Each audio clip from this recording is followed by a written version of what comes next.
Imagine this. You step into a quiet little house in a small town, so peaceful you can hear the wind rustling through the trees outside. On the dining table, a freshly baked beef Wellington is still steaming, its golden crust glistening, the smell of butter and beef filling the air. In the center, the mushroom filling shimmers under the kitchen light, so appetizing, so irresistible. But what no one realizes is that at that very moment, death is being quietly served on the table. On July 29, 2023, Erin Patterson, a 49-year-old woman, invited her former in-laws over to her home in Leongatha, Victoria, Australia. The guests included her former parents-in-law, Don and Gail Patterson, along with the local pastor couple, Ian and Heather Wilkinson. These were not strangers. They were family, people who had known each other for years. It should have been a warm family gathering, a chance to put old tensions aside. But that afternoon, Australia would be stunned to learn that 3 of the 4 guests would never make it home again. The meal began peacefully. Erin brought out the Wellington, accompanied by a few simple side dishes, salad, roasted potatoes, some bread. No one suspected that just a few grams of mushrooms hidden in the filling could destroy a person's liver and kidneys completely. The mushrooms had a notorious name, Amanita phalloides, the death cap. Across the world, this mushroom accounts for most fatal mushroom poisonings. In Australia, it doesn't grow in abundance, raising the pressing question, how did such a deadly mushroom end up in this meal? After the lunch, everything seemed fine. But just a few hours later, the guests started feeling dizzy, stomach cramps twisting violently, relentless nausea. Their throats burned with thirst, their bodies felt drained of all strength. Dawn, Gail, and Heather were rushed to the hospital in critical condition. Ian, after repeated vomiting, was transferred to a major hospital in Melbourne. Doctors immediately recognized the signs. This wasn't ordinary food poisoning. These were the classic symptoms of death cap poisoning they'd studied in medical school. The hospital scene was chaos. Nurses scrambled to insert IV lines, doctors ordered blood and urine tests, liver enzymes spiked, kidney function plummeted, patients writhed in unbearable pain, sedatives barely easing their suffering.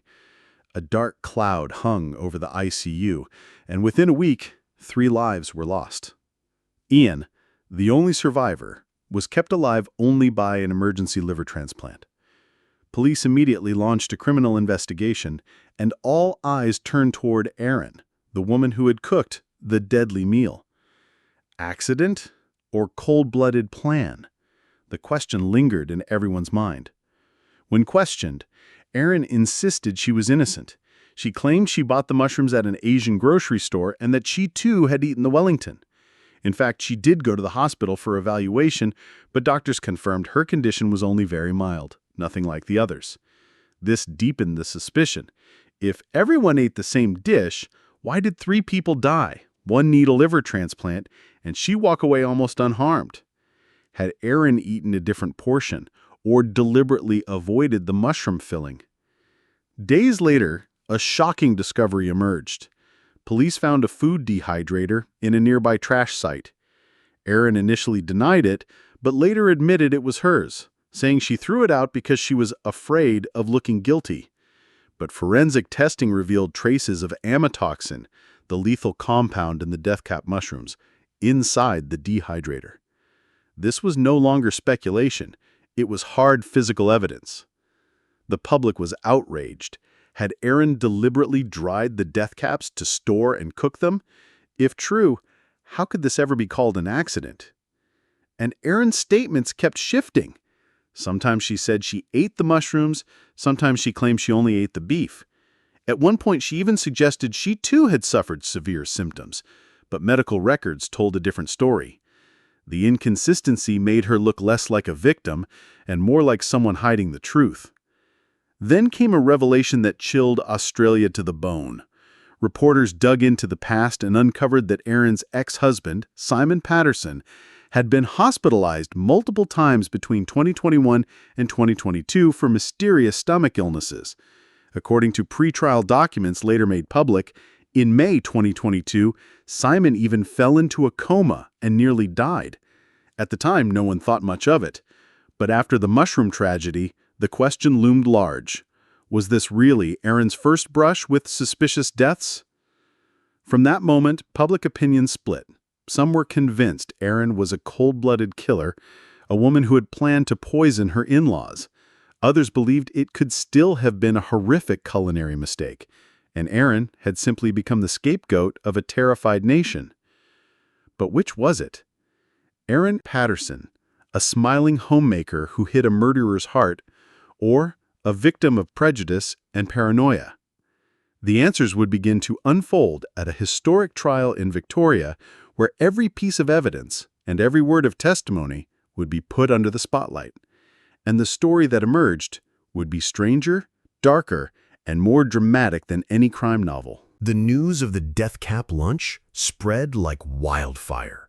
Overnight, the name Erin Patterson was splashed across every headline, from national TV broadcasts to the tabloid press. Reporters camped outside her Leongatha home, microphones and cameras pointed constantly at her front door. The whole of Australia was haunted by a single thought. A woman? A family lunch? 3 people dead? Was this an accident or a chilling murder plot? Meanwhile, police rushed to gather evidence. One of the most striking discoveries was the food dehydrator. Forensic testing confirmed traces of amatoxin, the deadly compound in death cap mushrooms, clinging inside. Investigators believe this proved Erin had deliberately processed the mushrooms before cooking them, rather than accidentally buying the wrong ones, as she had claimed. And Erin was caught in multiple lies. At first she said she ate the mushrooms too, then later insisted she only ate the beef. At first she denied owning a dehydrator, then admitted it was hers, claiming she threw it out because she was afraid of looking guilty. These shifting stories became a double-edged sword, convincing the public that Erin had something to hide. When confronted by the media, Erin appeared with red, tear-stained eyes, insisting she was a victim of this tragedy too. At one point she broke down in front of the cameras. "I've lost people I loved. Why does everyone think I'm a killer?" But instead of sympathy, her tears seemed to backfire. Many found them insincere. On social media, people branded her the Mushroom Killer or even the Black Widow of Leongatha. These chilling nicknames cemented Erin's image as a villain in the court of public opinion. Police, however, could not yet draw a final conclusion. They needed more than words and a discarded dehydrator. They turned to the source of the mushrooms. Erin claimed she bought them at an Asian grocery store, but when investigators checked, they found no solid evidence that such deadly mushrooms had been sold there. Had Erin simply made that up? At the same time, the press dug deeper into her past. From pretrial documents, journalists revealed that Simon Patterson, Erin's ex-husband, had been hospitalized multiple times between 2021 and 2022 with mysterious stomach illnesses. In May 2022, he even slipped into a coma and nearly died. When those details came to light, the Australian public was convinced the mushroom deaths could not have been a mere accident. On November 2, 2023, Erin was officially arrested and charged with 3 counts of murder and 5 counts of attempted murder. The announcement stunned the nation. The trial everyone had been waiting for was finally coming. Commentators said it felt like a story straight out of an Agatha Christie novel. The trial began in April 2025 at the Supreme Court of Victoria. The tension was palpable. Outside the courthouse, hundreds of reporters packed the steps. TV trucks lined the street. Inside, every seat was filled. Everyone wanted to witness the mushroom murderess face justice. The prosecutor opened with a sharp, steady voice. This was no accident. This was a plan, carefully carried out. Erin Patterson deliberately used death cap mushrooms to poison her in-laws. They presented evidence. Toxicology results from the victims, amatoxin in the dehydrator, Erin's conflicting statements, and the backdrop of family tensions. The defense painted a different picture. Erin as naive, unlucky, misunderstood. They argued death caps resemble edible mushrooms and could easily be mistaken. Erin herself had eaten some of the Wellington, though only a little, and experienced mild symptoms, proof she didn't mean to kill. Throwing away the dehydrator was a panicked, irrational act, not an attempt to cover up a crime. But the prosecution pressed hard, asking pointed questions. If Erin was innocent, why did she keep changing her story? If this was just an accident, why wasn't she as sick as the others? And most damning of all, why did her dehydrator test positive for death cap toxins? The courtroom fell silent. All eyes turned to Erin, the woman who sat motionless, staring at the floor. Sometimes she teared up. Other times she raised her head, looking straight at the jury, as if begging them to believe her. And then, just when the case seemed clear, the prosecution revealed a bombshell. A handwritten note by Erin, found in her home, containing words the prosecution claimed were an indirect confession. Erin immediately denied it, saying it was nothing more than a private draft she wrote in despair when she thought her life was falling apart, and that it was never a confession to murder. The jury was stunned. The public was in uproar. Was this a smoking gun, or just the desperate ramblings of a woman under siege? That question hung in the courtroom as the entire nation waited for what would happen next. During the trial, Australia seemed to hold its breath. Every morning, hundreds of reporters gathered outside the Supreme Court of Victoria. Newspapers, podcasts, and TV shows covered every tiny detail.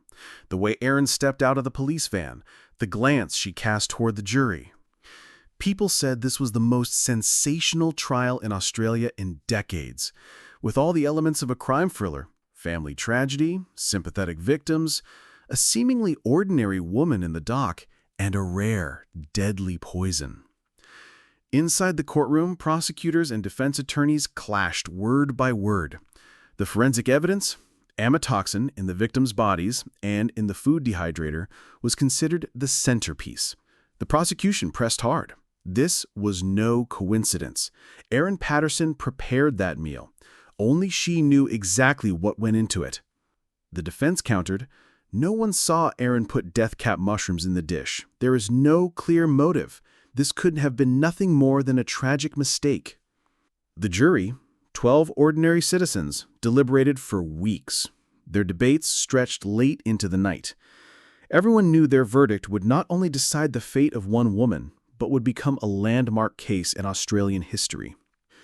In early July 2025, the verdict was delivered. The courtroom fell silent as the judge read aloud. Erin Patterson was found guilty of 3 counts of murder: Dawn, Gail, Heather. Erin Patterson was found guilty of 1 count of attempted murder: Ian Wilkinson. The 49-year-old woman sat motionless, her hands gripping the chair. No outburst, no collapse, just a single tear rolling down her cheek, leaving the public to wonder, was this the face of a cold-blooded killer, or a woman who had simply given up hope? The court had rendered its verdict: guilty. The exact sentence would be decided in a later hearing. But even before sentencing, the ruling exploded across the media. Headlines screamed, "Mushroom killer exposed," "Verdict in the deadly lunch case." Talk shows dissected every angle, true crime podcasts rushed out special episodes, publishers and film studios scrambled for adaptation rights, and the public split down the middle. Some felt justice had been served, others believed there were still unanswered questions. Because even at the end, Erin's motive remained a mystery. If she hated her in-laws, why choose such a cruel, risky method? If it was an accident, why lie? Why discard the dehydrator? Why avoid the truth? If Simon, her ex-husband, who had been hospitalized several times before, was the real target, why wasn't he even present at that fatal lunch? These questions turned the case into an enigma with no clear resolution. Legally, justice was done, but in the minds of many, the story was far from settled. Ian Wilkinson, the sole survivor, will never forget that day. After his liver transplant, he appeared before the press, his voice trembling. "I lost my wife, my friends, an entire part of my family. Even though the court has delivered its verdict, this pain will stay with me for the rest of my life. The image of the aging pastor, gaunt and broken, moved the nation to tears. This tragedy had not only shattered one family, but shaken the very sense of safety in the home. And yet Erin continued to haunt the public imagination. Throughout the trial, she never confessed. She cried, she denied, she insisted she was a victim too. And then there was the lingering shadow of the handwritten note. Was it a confession, or just the desperate cry of a woman at the end of her rope? No one could say for sure. That is why the mushroom murders still grip Australia so tightly. It is not just a murder case, but a story of contradictions. Truth versus lies, justice versus doubt, the image of a homemaker versus the specter of a mushroom killer. Have we really learned the whole truth? Or is there still a secret that will never be revealed? What do you think about this case? Was Erin Patterson truly a cold-blooded killer, or simply the victim of suspicion and prejudice? Share your thoughts in the comments below. Every opinion is worth discussing. And don't forget to like, subscribe, and turn on the notification bell so you won't miss the next shocking true crime story we'll uncover on this channel. What you think might just be the clue the true crime community needs to piece together the truth.